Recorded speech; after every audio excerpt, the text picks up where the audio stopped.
ಜನನದಿಂದ ಮರಣದವರೆಗೂ ಸಂಪೂರ್ಣ ಇತಿಹಾಸ ಈ ವಿಡಿಯೋದಲ್ಲಿದೆ. ಶ್ರೀಕೃಷ್ಣನ ಪ್ರೇಯಸಿ ರಾಧೆಯ ಬಗ್ಗೆ ಯಾರಿಗೆ ತಾನೇ ಗೊತ್ತಿಲ್ಲ. ಕೃಷ್ಣ ಎಂದಾಕ್ಷಣ ರಾಧೆ ಕಣ್ಣ ಮುಂದೆ ಬಂದು ನಿಲ್ಲುತ್ತಾಳೆ. ಬಾಲ್ಯದಿಂದಲೂ ಸ್ನೇಹಿತರಾಗಿದ್ದ ರಾಧಾ ಮತ್ತು ಕೃಷ್ಣರು ಬೆಳೆಯುತ್ತಿದ್ದಂತೆ ಅವರ ನಡುವೆ ಪ್ರೀತಿಯು ಬೆಳೆಯಿತು. ಅವರ ಪ್ರೀತಿ ಮದುವೆ ಆಗುವವರೆಗೂ ಬರಲೇ ಇಲ್ಲ. ಯಾಕೆ ಎಂದು ತಿಳಿಯೋಣ. ರಾಧೆಯ ಜನ್ಮಸ್ಥಳ. ಪುರಾಣದ ಪ್ರಕಾರ ಮಹಾವಿಷ್ಣು ಕೃಷ್ಣನಾಗಿ ಭಾದ್ರಪದ ಮಾಸದ ಅಷ್ಟಮಿಯಂದು ಹುಟ್ಟುವಾಗ ತನ್ನ ಸೇವಕರನ್ನು ಭೂಮಿಯ ಮೇಲೆ ಹುಟ್ಟುವಂತೆ ಹೇಳಿದ.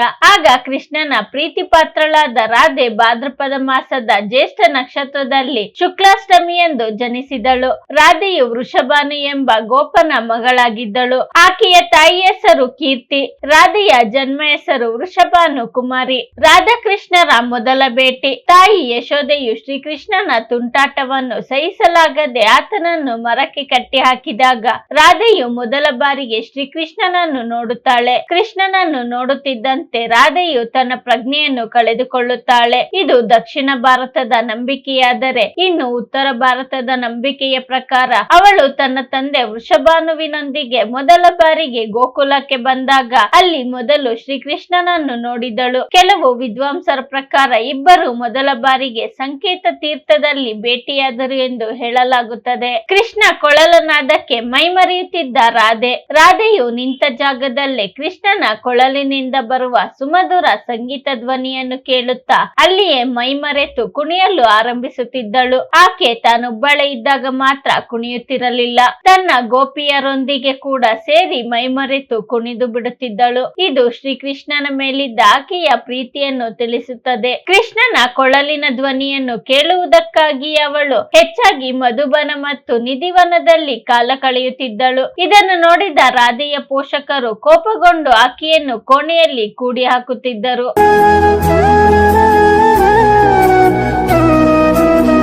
ಪ್ರೀತಿಯ ಸಂಕೇತ.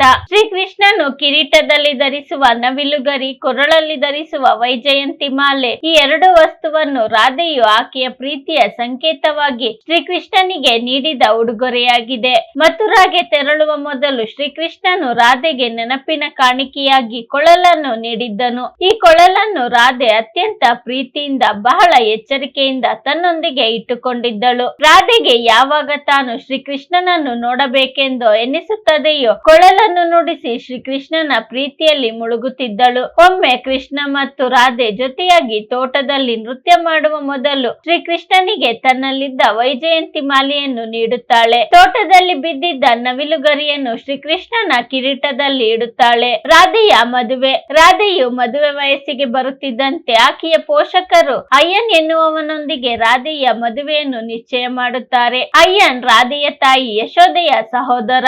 ರಾಧಾ ಮತ್ತು ಕೃಷ್ಣ ಮಥುರಾಗೆ ಹೋದ ನಂತರ ಭೇಟಿಯಾಗಲಿಲ್ಲ. ರಾಧೆಯ ಮರಣ. ರಾಧಾ ಮತ್ತು ಶ್ರೀಕೃಷ್ಣನು ಕೊನೆಯದಾಗಿ ದ್ವಾರಕಾ ನಗರದಲ್ಲಿ ಒಬ್ಬರನ್ನೊಬ್ಬರು ಭೇಟಿಯಾದರು. ಎಲ್ಲ ಕರ್ತವ್ಯಗಳಿಂದ ಮುಕ್ತರಾದ ನಂತರ ರಾಧಾ ತನ್ನ ಪ್ರೀತಿಯ ಕೃಷ್ಣನನ್ನು ಕೊನೆಯ ಬಾರಿಗೆ ಭೇಟಿಯಾಗಲು ಹೋದಳು. ರಾಧೆಯನ್ನು ಕಂಡ ಕೃಷ್ಣನಿಗೆ ತುಂಬಾ ಸಂತೋಷವಾಯಿತು. ರಾಧಾ ಕೃಷ್ಣನ ಮನವಿಯನ್ನು ಆರಂಭದಲ್ಲಿ ನಿರಾಕರಿಸಿದಳು. ಕೃಷ್ಣನು ಮತ್ತೆ ಮತ್ತೆ ರಾಧೆಯನ್ನು ಒತ್ತಾಯಿಸಿದಾಗ ನಾನು ಸಾಯುವ ಮುನ್ನ ನಿನ್ನ ಕೊಳಲಿನ ಧ್ವನಿಯನ್ನು ಕೇಳಬೇಕೆಂದು ಆಸೆ ಪಡುತ್ತಾಳೆ. ಶ್ರೀಕೃಷ್ಣನು ಕೊಳಲನ್ನು ತೆಗೆದುಕೊಂಡು ಬಹಳ ಮಧುರವಾದ ರಾಗದಲ್ಲಿ ನುಡಿಸಲು ಪ್ರಾರಂಭಿಸಿದನು. ಶ್ರೀಕೃಷ್ಣನು ಹಗಲು ರಾತ್ರಿ ಕೊಳಲನ್ನು ನುಡಿಸಿದನು. ಒಂದು ದಿನ ರಾಧಾ ಕೊಳಲಿನ ರಾಗವನ್ನು ಕೇಳುತ್ತಾ ತನ್ನ ದೇಹವನ್ನು ತೊರೆದಳು. ಈ ವಿಡಿಯೋ ನಿಮ್ಗೆ ಇಷ್ಟವಾಗಿದ್ದರೆ ಲೈಕ್ ಮಾಡಿ, ಶೇರ್ ಮಾಡಿ. ಇನ್ನು ನಮ್ಮ ಚಾನಲ್ಗೆ ಸಬ್ಸ್ಕ್ರೈಬ್ ಆಗಿಲ್ಲ ಅಂದ್ರೆ ಸಬ್ಸ್ಕ್ರೈಬ್ ಮಾಡ್ಕೊಳ್ಳಿ. ಮುಂದೆ ಬರೋ ಎಲ್ಲ ವಿಡಿಯೋಗೋಸ್ಕರ ಬೆಲ್ ಬಟನ್ ಕ್ಲಿಕ್ ಮಾಡಿ. ಧನ್ಯವಾದಗಳು.